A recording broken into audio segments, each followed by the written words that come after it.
Hi guys, అందరూ ఎలా ఉన్నారు? నేనైతే చాలా బాగున్నాను. ఈ రోజైతే నేను ఏం కర్రీ చేస్తున్నానంటే బీరకాయ పచ్చెనపప్పు కర్రీ చేస్తున్నాను. నేను ఏ విధంగా చేస్తానో మీ అందరికీ చూపిస్తాను, చేసేయండి. ముందుగా అయితే బీరకాయ పచ్చెనపప్పు కర్రీలోకి బీరకాయలు ఆల్రెడీ ముందుగానే అన్నీ రెడీ చేసి పెట్టుకున్నాను. బీరకాయలు సన్నంగా తరిగి పెట్టుకున్నాను.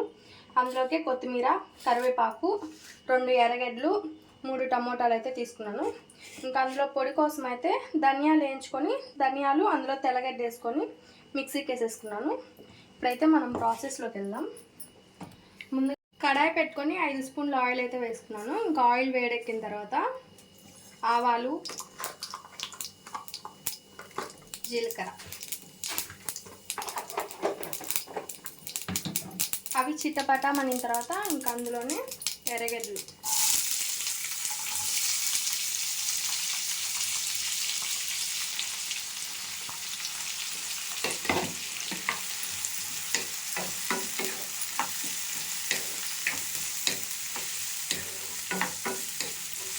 ఎర్రగడ్డలు గబాను వేగడానికి అందులో కొంచెం సాల్ట్ వేసుకుందాం.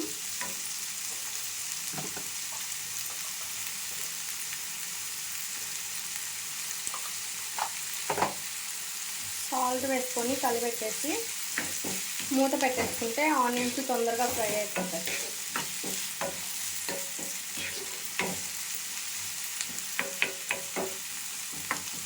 ఇలాగా పచ్చెనపప్పు చెప్పడం మర్చిపోయా, పక్కన ఉడుకుతూ ఉంది. పచ్చెనపప్పు ముందుగానే ఉడకపెట్టేసుకోవాలి.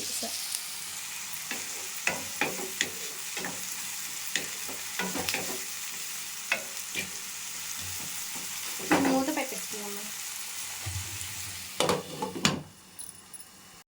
ఆనియన్స్ అయితే మనకి ఫ్రై అయిపోయాయి. ఇప్పుడు అందులోనే 1 స్పూన్ అల్లం వెల్లుల్లి పేస్ట్ వేసుకున్నాం.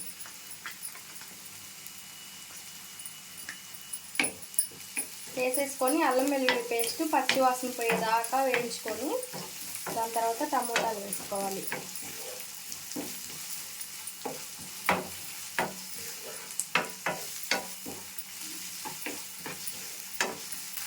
ఇప్పుడు అల్లం వెల్లుల్లి పేస్ట్ కూడా వేగిపోయింది. ఇప్పుడు అందులోనే టమోటాలు వేసేసుకున్నాను.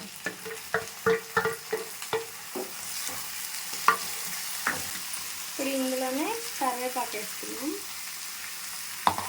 కరివేపాకు ఇప్పుడు వేసుకుంటే కరివేపాకు ఫ్లేవర్ బాగుంటుంది. స్టార్టింగ్లోనే వేసుకున్నాం అంటే అసలు కరివేపాకు ఫ్లేవరే తెలియదు అనమాట.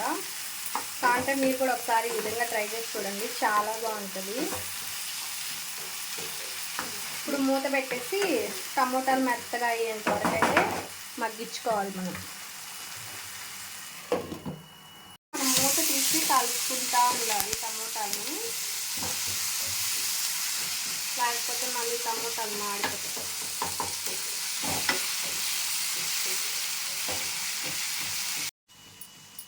టమోటాలు అయితే మనకి మగ్గిపోయాయి. ఇప్పుడు ఇందులోనే మనం బీరకాయలు వేసేసుకున్నాం.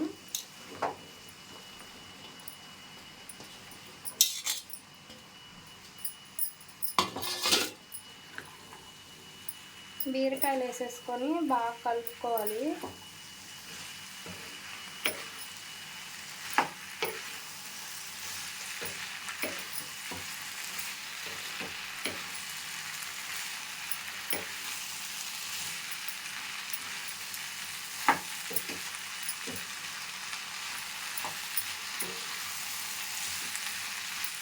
ఇప్పుడు ఇందులోనే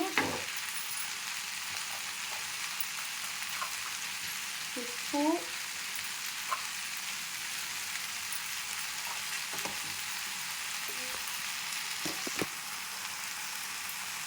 అర టీ స్పూన్ పసుపు,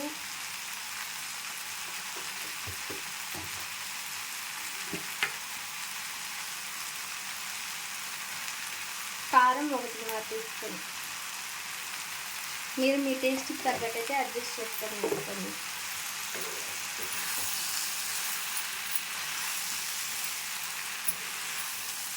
ఇంకా బాగా కలిపేసి కాసేపు మూత పెట్టేసి బీరకాయ సగం ఉడికిన తర్వాత అయితే ఇందులో పచ్చెనపప్పు వేసుకోవాలి.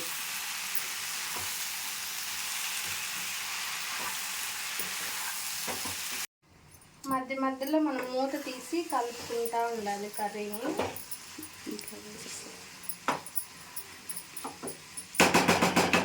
ఇప్పుడు ఇందులోనే మనం పచ్చెనపప్పు వేసేసుకుందాం.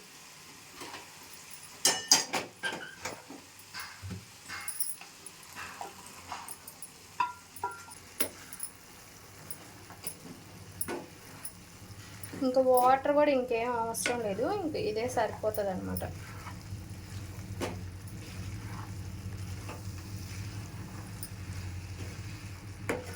ఇంకైతే ఇంక మూత పెట్టేసి బీరకాయ ఇంకా ఉడకాలి. మూత పెట్టేసి సిమ్లో పెట్టుకున్నాం. మూత తీసేసి మనం కర్రీని మధ్యలో కలుపుకోవాలి. ఇప్పుడు ఇందులోనే మనము ఇలా చూపించాను కదా, ధనియాలు, తెల్లగడ్డలు, ఆ రెండే అనమాట. ఇంకేమి మసాలా ఏం అవసరం లేదు. ఇప్పుడు ఈ పొడిని ఇందులో వేసేసుకున్నాం మనం.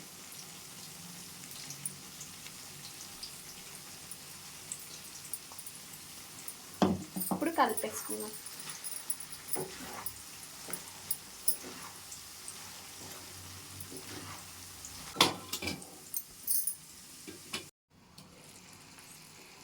కర్రీ అయితే అయిపోయింది ఆల్మోస్ట్. ఇప్పుడు ఇందులో కొత్తిమీర వేసేసుకొని ఆపేసుకోవడమే.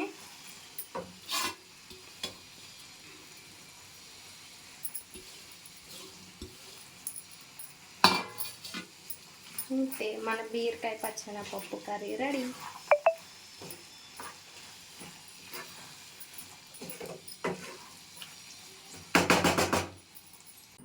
మన బీరకాయ పచ్చెనపప్పు కర్రీ అయితే రెడీ అయిపోయింది. ఇప్పుడు టేస్ట్ చేసి ఎట్లా ఉందో చెప్దాము.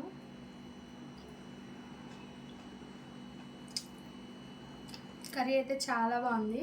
మీరు కూడా ఒకసారి నా వీడియోని చూసి ఈ విధంగా ట్రై చేసి, నా వీడియో కనుక మీకు కానీ నచ్చినట్లయితే లైక్ చేయండి, షేర్ చేయండి, కామెంట్ చేయండి, సబ్స్క్రైబ్ చేసుకోవడం మాత్రం మర్చిపోకండి. బాయ్.